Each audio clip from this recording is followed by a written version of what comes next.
सरपंच संघटनेचा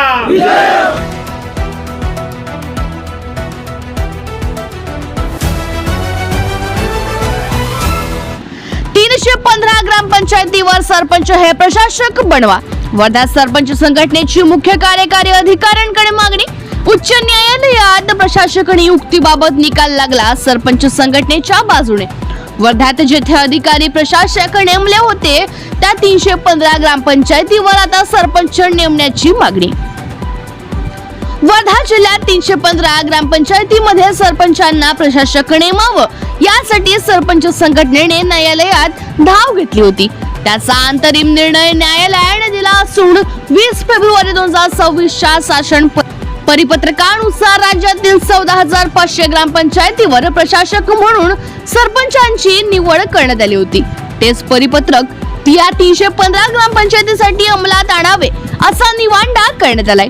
वर्ध्यातील 315 ग्रामपंचायतीवर सरपंच हे प्रशासक असण्याला हिरवी झेंडी मिळाली. 20 फेब्रुवारी 2026च्या परिपत्रकाची अंमलबजावणी करण्याचा निर्णय न्यायालयाने दिला, पण अद्याप त्याची अंमलबजावणी झाली नसल्याने सरपंच संघटनेने वर्ध्यात मुख्य कार्यकारी अधिकाऱ्यांची भेट घेतली. त्यांना निवेदन देखील दिले. उच्च न्यायालयाच्या आदेशानुसार वर्धा जिल्हा सरपंच संघटनेच्या वतीनं मुंबई खंडपीठ नागपूर येथे पिटिशन दाखल करण्यात आलं होतं. ते पिटिशनचा रिझल्ट लागला आहे आणि शासनाचं जे परिपत्रक मागं आलं होतं त्या परिपत्रकानुसार 20/2ला एक प्रशासक नेमण्याबाबत ग्रामपंचायतीवर शासनाचं पत्र होतं. ते राजपत्रही होतं आणि त्यासोबतच काय पत्र दिल्यानंतर फक्त 2026मध्ये जे सरपंच पायउतार होणार होते त्या सरपंचांना आपण प्रशासक म्हणून रेग्युलर करावं आणि जोपर्यंत निवडणुका होणार नाही किंवा त्या निवडणुकांचा कालावधी संपणार नाही तोपर्यंत ते प्रशासक राहतील. त्याचा आधार घेऊन वर्धा जिल्हा सरपंच संघटनेच्या वतीनं वर्धा जिल्हा सरपंच संघटनेचे सचिव यांच्या नावाने संजीव ओढुमने यांच्या नावाने एक याचिका दाखल केली होती आम्ही.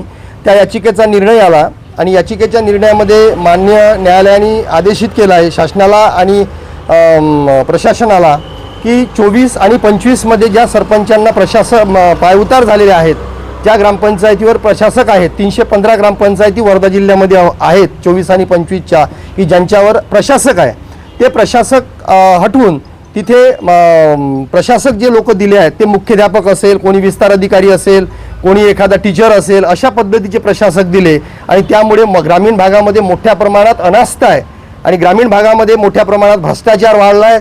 कुठलीही कामं होत नाही आहे, विकासाची कामं कुठली होत नाही. 15 वित्त आयोग बंद झाला आहे आणि एक पर्यायानं एक प्रकारे ग्रामीण भागामध्ये मोठ्या प्रमाणात अन्याय होतो आहे.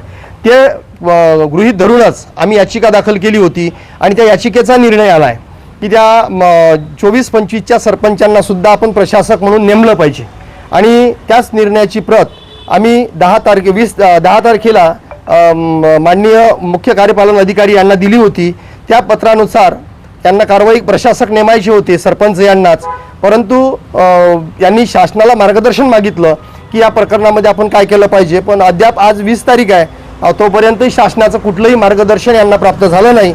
पण राजपत्राला जर आपण अवलोकन केलं तर त्या राजपत्रानुसार आपण ते सर्व अधिकार मुख्य कार्यपालकारी अधिकारी यांनाच आहे की त्यावर काय निर्णय घ्यायचा आहे. म्हणून आम्ही आज स्मरणपत्र यांना दिलं की आपण ताबडतोब 2 दिवसात किंवा 4 दिवसामध्ये आपण प्रशासक म्हणून सरपंचाची 2024 आणि 25मध्ये जे पायउतार झालेले सरपंच आहे आणि कमिटी आहे त्या सर्वांना आपण प्रशासक म्हणून नेमावं. आज जर 4 ते 5 दिवसात हे प्रोसेस झाली नाही तर जिल्हा परिषद समोर आमरण उपोषण वर्धा जिल्ह्यातील 315 सरपंच केल्याशिवाय राहणार नाही, हेच आम्ही आज मुख्य कार्यपालन अधिकारी यांना सांगितलं आहे. आणि 25चे जे सरपंच लोक आहेत त्यांना पायउतार केलं, तिथे प्रशासक नेमले. प्रशासकही कोण नेमले? गावातील शिक्षक, मुख्याध्यापक, ग्रामविकास अधिकारी जे भेटेल त्यांना प्रशासक नेमलं आणि 26मध्ये ऑर्डर काढला की 26चे सरपंच पायउतार होणार होते त्यांना प्रशासक म्हणून रेग्युलर करण्यात आलं. म्हणजे एक पर्याय हा अन्याय आहे ना, 315 सरपंचावर अन्याय होऊन राहिला आहे. मग त्यांनाही तुम्ही रेग्युलाइज करा, त्यांनाही तुम्ही प्रशासक म्हणून द्या, हीच आमची मागणी आहे. त्यासाठीच आज सर्व 315 सरपंच आम्ही इकडे आलो आहे. पट्टी धोरण आहे. जवळपास 2022 पासून निवडणुका ग्रामपंचायतीच्या घेण्यात आल्या नाही आणि 2022 पासून प्रशासक बसून देणं हे काही लोकशाहीला प्रेरक नाही आहे. लोकशाहीमध्ये सर्व निवडणुका ह्या सर्वोच्च मानल्या जातात. राज्यघटनेने आपल्याला मतदानाचा अधिकार दिला आणि आमचंही आजही म्हणणं असं आहे की आपण ताबडतोब निवडणुका घ्याव्या. कुठलीही प्रश्न, कुठलाही प्रॉब्लेम एवढा 1 महिना असेल, 2 महिना असेल, 1 वर्ष असेल, पण 4 वर्ष झाले निवडणुका न घेणे हा कुठला उद्देश येऊ शकतो? यामध्ये शासन आणि प्रशासन किंवा आयोग यामध्ये सबसेल फेल झाला असं आम्हाला वाटतंय की आपण निवडणुका घ्यावा, हेच आमची आग्रहाची मागणी आहे. आम्ही माननीय न्यायालयाला सुद्धा सांगितलं की आपण निवडणुका घेण्याचे आदेश करा, उलट की आम्हाला निवडणुका घेतल्या पाहिजे आणि ग्रामपंचायतीला पदाधिकारी आले पाहिजे आणि गावाचा कारभार चालला गेला पाहिजे.